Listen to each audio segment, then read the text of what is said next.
here we go. We are going into world... What is it? 1-4? Yeah. This is the only Archstone out of all the Archstones that has a whole area in the 4th level. Usually you encounter the Archdemon in the 4th level, but there is not like a full area to go through. But in World 1, you do have to go through a full area before reaching the Archdemon of the boss. Not the Archdemon of the boss, the Archdemon of the Archstone. And of course, it is generally considered... Well, this place is generally considered to be the most difficult because, of course, when you're going up against an Archdemon, there's no real area to go through, so you wouldn't really consider it an area, and because of that it's not particularly difficult as an area, because it's just a boss room. But in this case you're actually going through an area at the level of the Archdemon of the Archstone. And yeah, damn it, I got bloody pinged on Discord. If you know what Discord is, then it's lovely when you get... Oh, okay.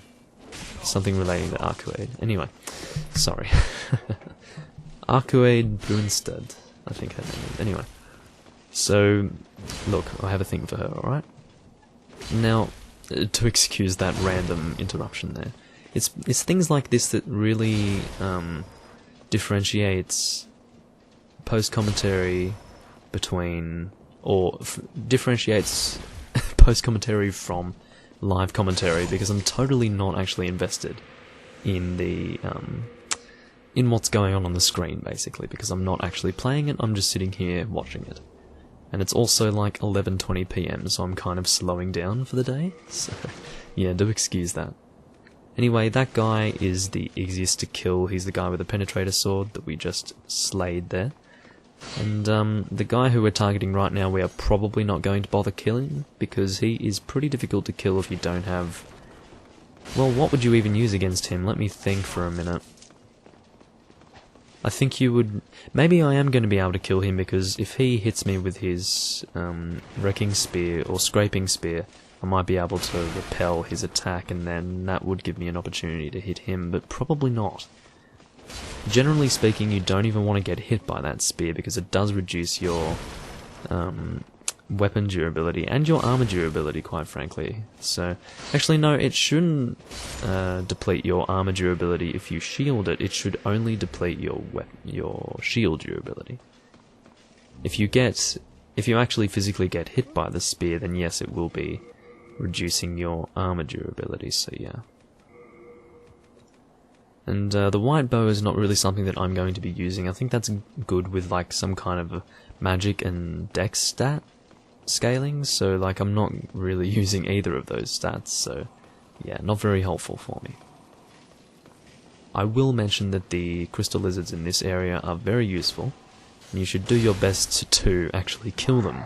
Unlike me, I'm just terrible when it comes to killing crystal lizards in this game.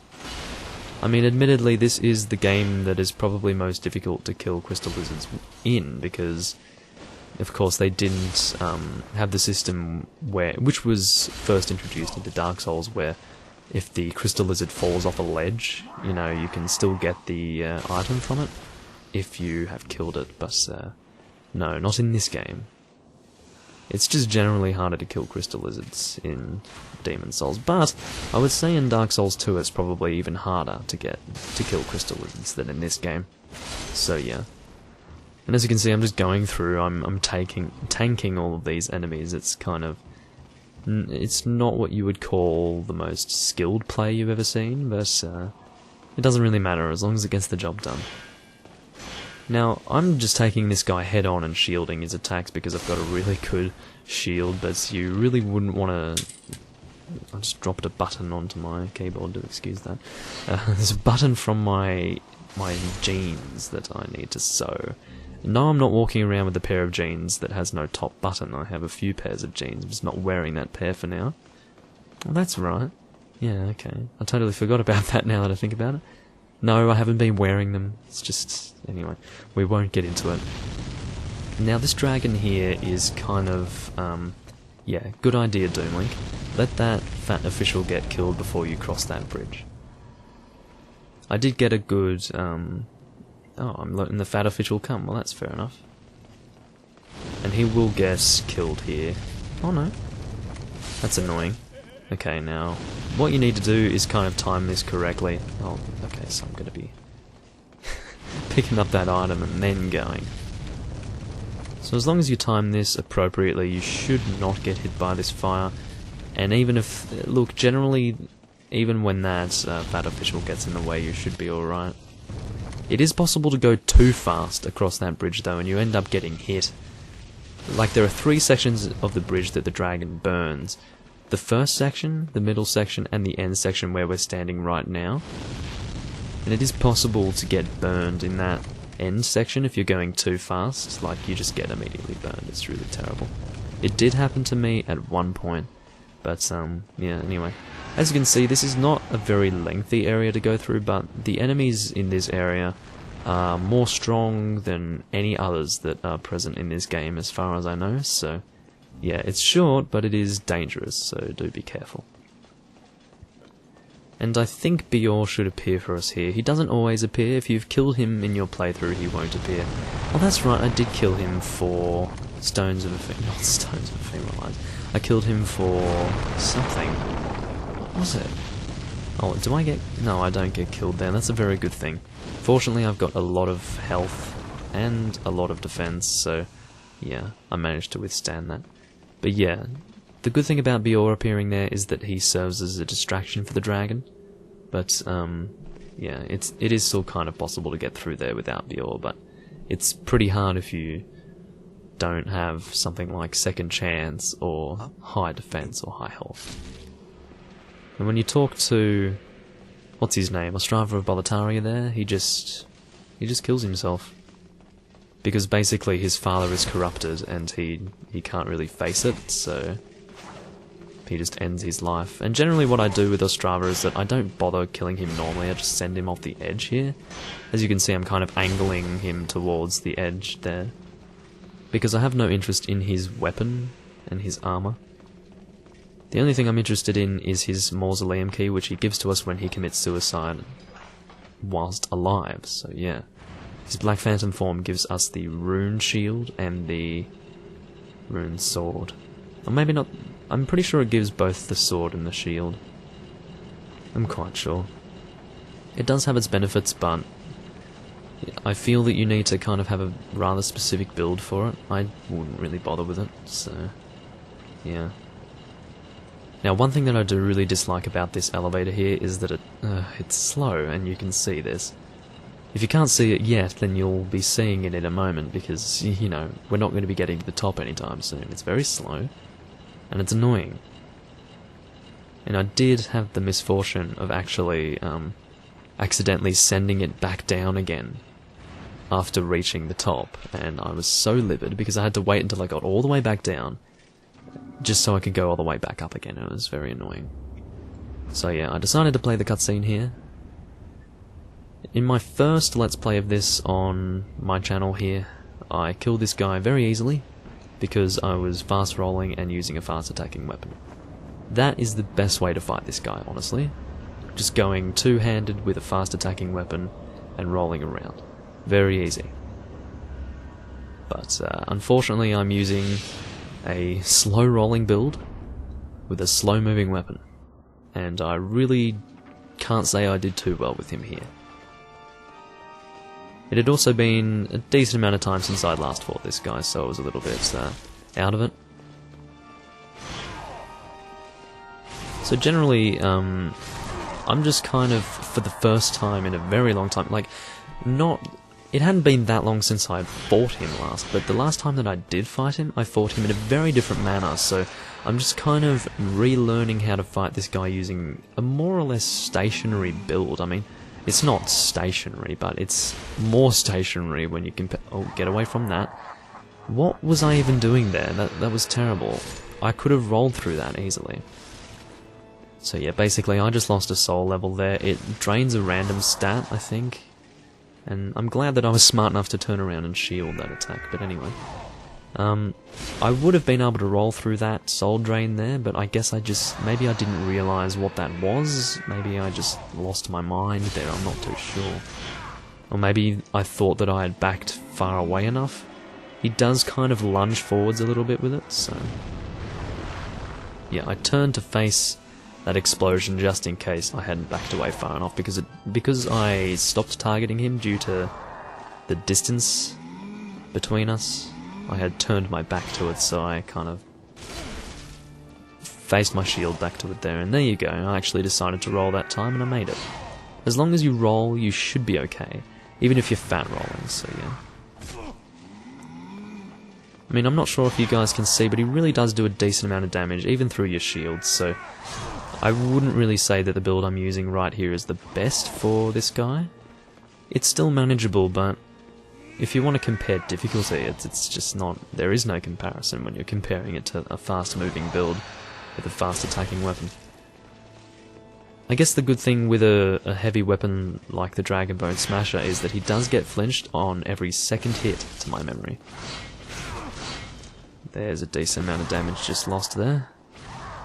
Go for that heal, man. Alrighty. I hope you guys can't hear any background noise with my microphone here, because I do have my window open, and it is raining outside. I like to keep my window open most of the time, but I especially like to keep it open when it's raining, because I do like the rain. The rain is just lovely. And I'm just prioritising getting the hell out of there at this point, because that shockwave is freaking huge, and as you can see, even though I was prioritising running away, it still did a crap load of damage to me, because I didn't manage to get away from it fast enough. Which kind of shows you not to underestimate the range of that attack.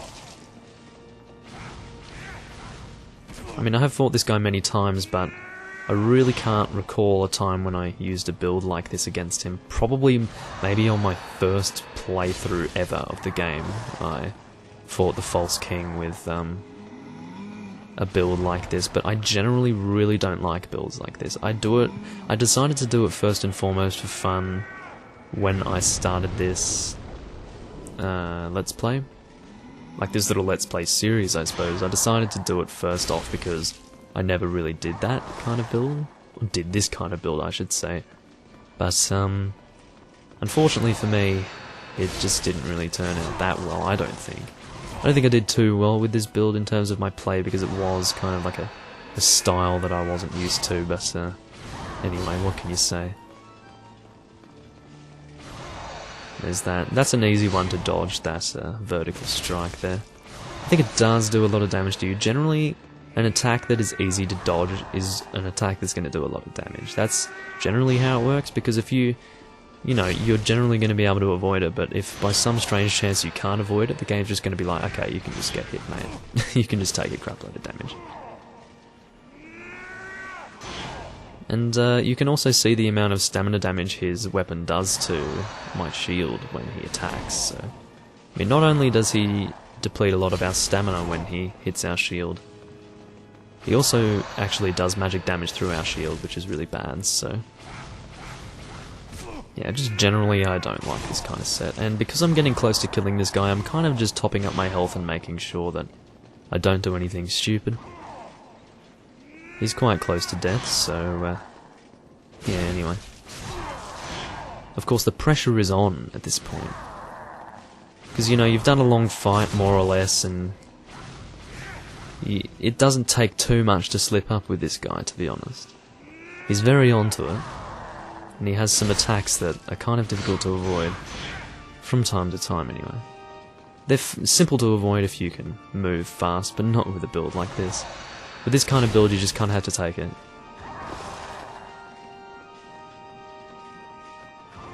And don't get hit by that, mate. Bad idea. That soul draining stuff is not fun. Alrighty. Now, as you can see, guys, this is my luck that you're seeing right now. I died when King Allant had one hit left in him, and that is a very appropriate, I guess, cut there. Yeah, because I was not going to show that anymore. That kind of demonstrates even my frustration with the game at that point. And yeah, obviously when you're one hit away from killing a boss, and not to mention it's the final boss, you kind of get annoyed. Anyway, we won't get into it. basically, because I was so angry, I mean, I had a lot of different attempts to... I think this might have been my 4th attempt that you're seeing right now at killing this boss. And it was the successful one. I'm not going to show the other attempts because there's no point. You guys don't need to see the boss so many times. I mean, I'll show you the one time from start to finish where I almost killed him, and then I'll show you the one where I did kill him start to finish, and that'll be it. You guys don't need to see anything of those other fights. There's nothing... there's no point. But, that was a weird attack you just did there, mate. But, yeah, I did lose a crap load of souls as well, but because I went through the area multiple times, and because I also went to some other places to get Stones of Ephemeral Eyes, I did manage to actually accumulate some souls along the way. So, it may still seem that I have a decent number of souls.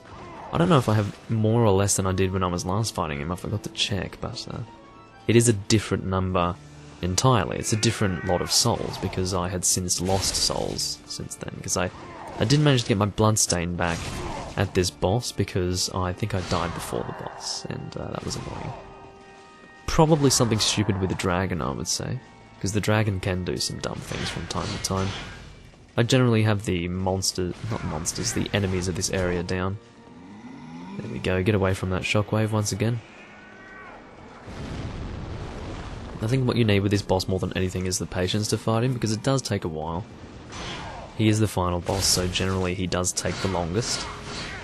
I can't really think of any boss that takes this long to kill in Demon Souls. Let me think for a minute.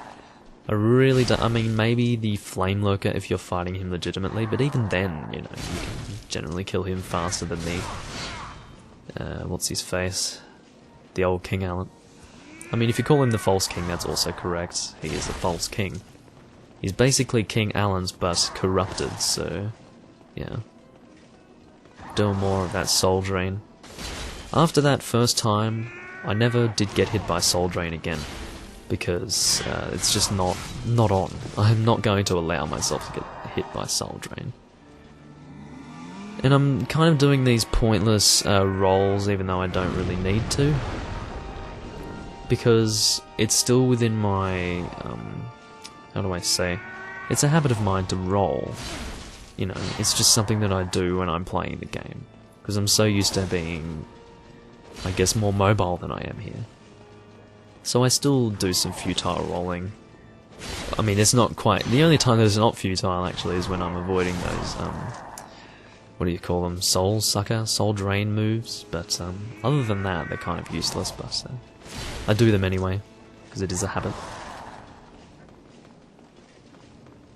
Not too much to say here, other than the fact that we've got this guy past half health at this point.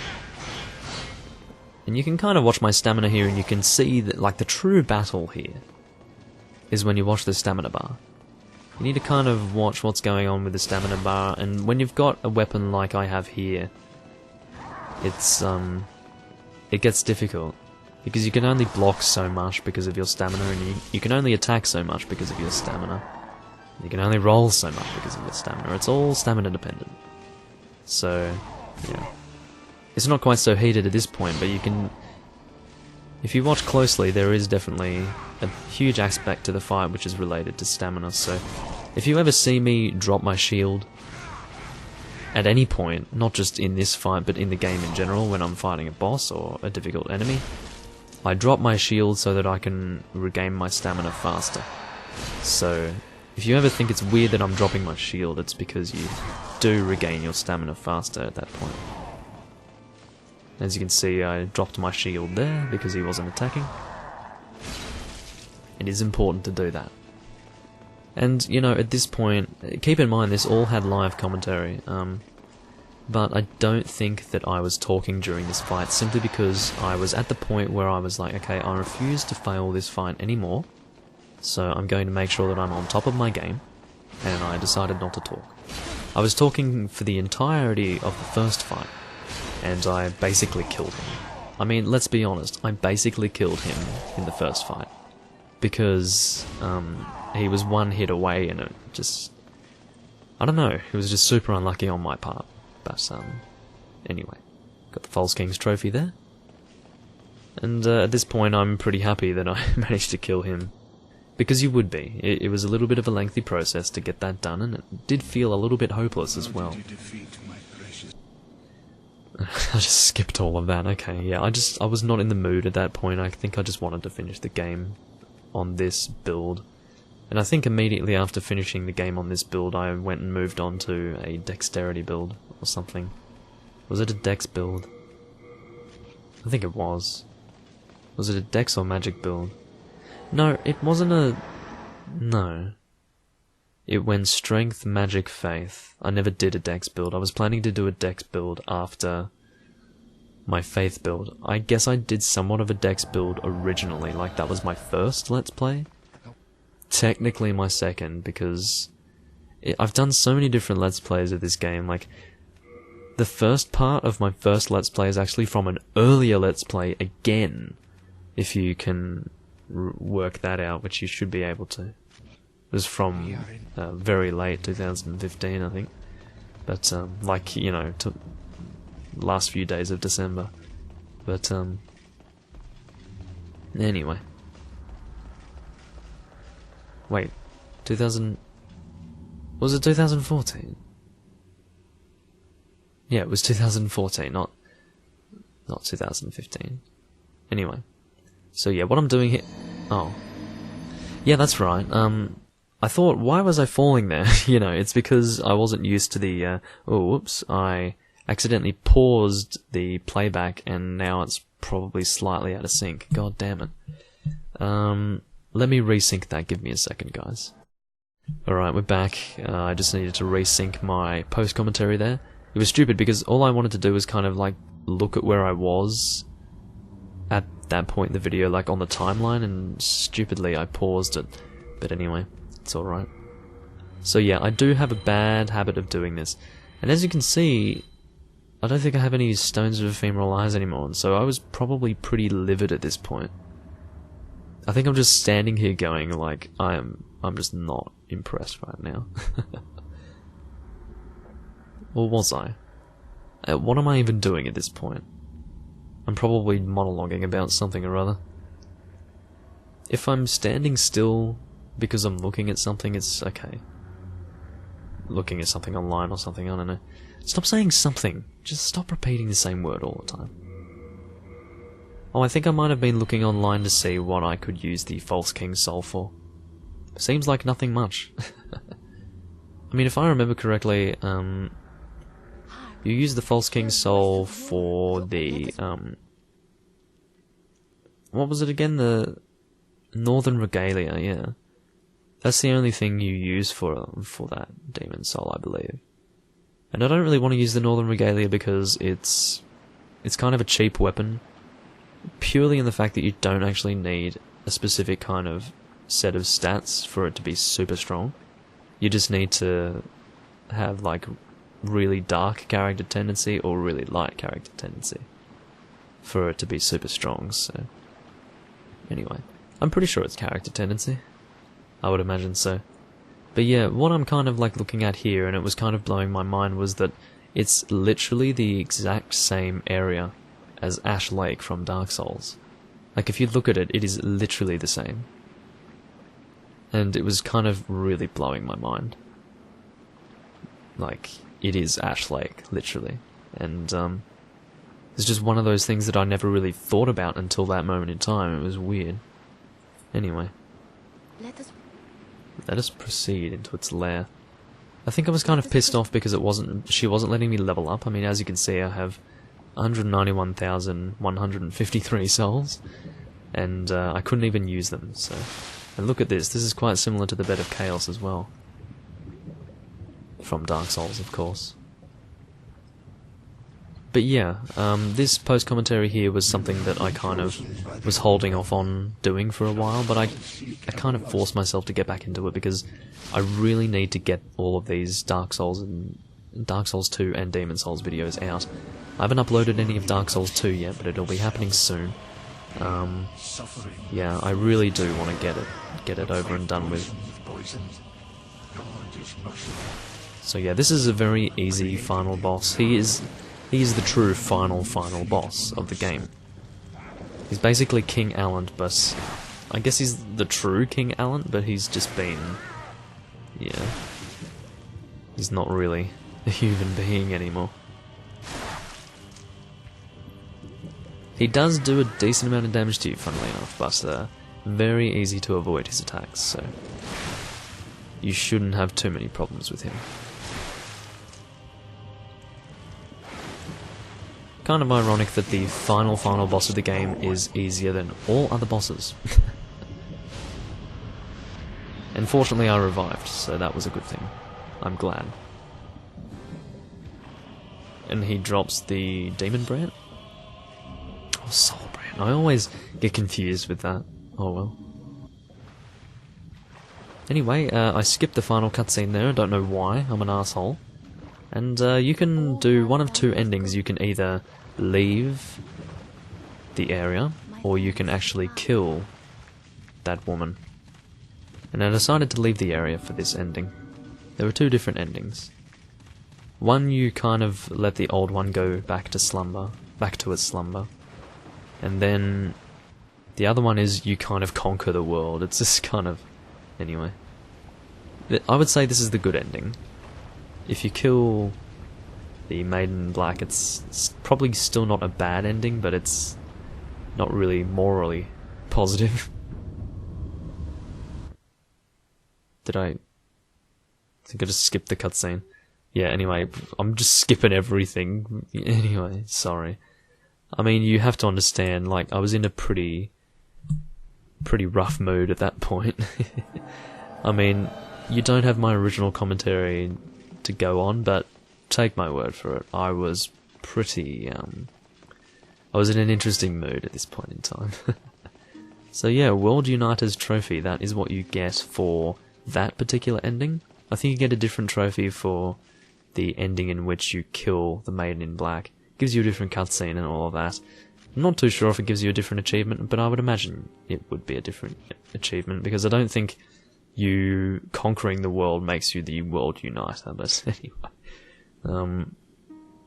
Yeah, you kind of become the top demon, and I think in the next playthrough that I do, which will be my magic build, I get that ending, just to kind of show you the different endings that exist in the game.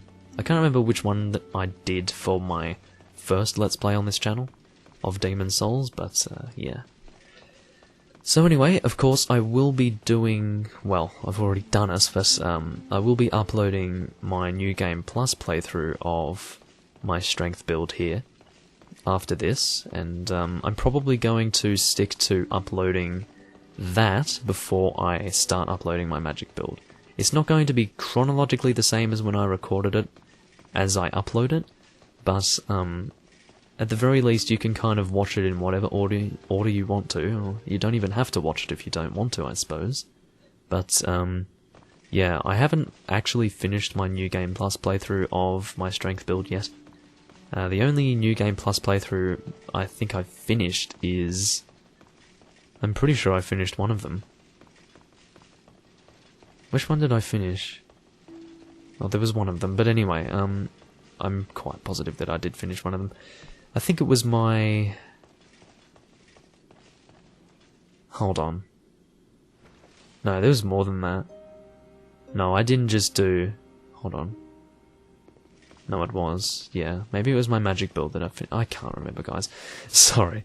I'm kind of crapping on because I can't really remember what is what. It's been a long time and I did a lot of playthroughs of this game, so it's hard to remember what happened when, so do excuse that. Anyway, this is the final part for my New Game playthrough with my strength build on Demon Souls. When you next see me playing on my strength build, it will be in New Game Plus, and we will of course be going through the game from the beginning once again. And it will be original commentary Doomlink when I see you next with my strength build. So do, I don't know, get excited about that. Because, you know, it will probably be more entertaining for you, and it'll be more entertaining for me too, because I don't particularly enjoy doing these post-commentary sections, or, you know, these post-commentary things in general, because it's just not that enjoyable for me. But anyway, Thanks for watching this little Let's Play of mine here. It's not over yet, there's a lot more to go, and I have a lot more to edit as well. So yeah, and I'll also have to get on to Dark Souls 2 as well. I've probably recorded 80 plus episodes of Dark Souls 2 in total, and I have only edited 5 parts of that. So, like, actually produced videos for 5 of those parts. 5 out of 80, I'm getting there. Anyway, this has been me, Doomlink, and I will see you guys in my next Demon Souls video, which will be for the Strength build. Yeah, see you in New Game Plus.